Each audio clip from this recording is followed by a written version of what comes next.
నమస్తే. నేను Pavan Kumar, Dhanvantari acupuncture and nature centre, Kodad, Suryapet district. ఈ మధ్యకాలంలో ఎక్కువ మంది బాధపడుతున్న సమస్య థైరాయిడ్ లోపం. ఈ థైరాయిడ్ లోపం ఎందుకు వస్తుంది, అది ఎలా ఉంటుంది, దాని పర్యవసానాలు ఏమిటి, దాన్ని ఎలా నివారించుకోవాలనేది ఈ వీడియోలో చూద్దాం.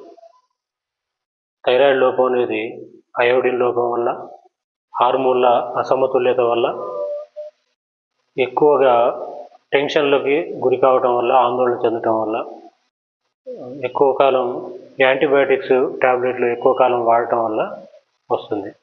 ఈ థైరాయిడ్ సమస్య రెండు రకాలుగా ఉంటుంది. ఒకటి హైపోథైరాయిడిజం, రెండవది హైపర్ థైరాయిడిజం.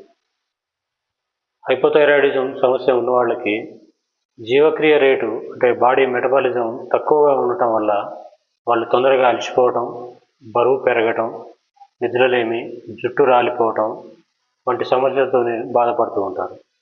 హైపర్ థైరాయిడిజం ఉన్న వాళ్ళకి థైరాయిడ్ గ్రంథి ఎక్కువ యాక్టివ్గా ఉండటం వల్ల ఎక్కువగా చెమటలు పట్టడం, ఆందోళన వంటి సమస్యలు ఉంటాయి. వీళ్ళు వేగంగా బరువు తగ్గుతారు.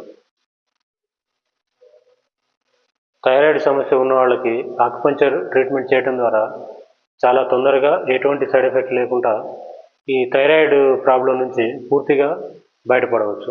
ఆహారంలో ఆకుకూరలు, పళ్ళు ఎక్కువగా తీసుకోవాలి.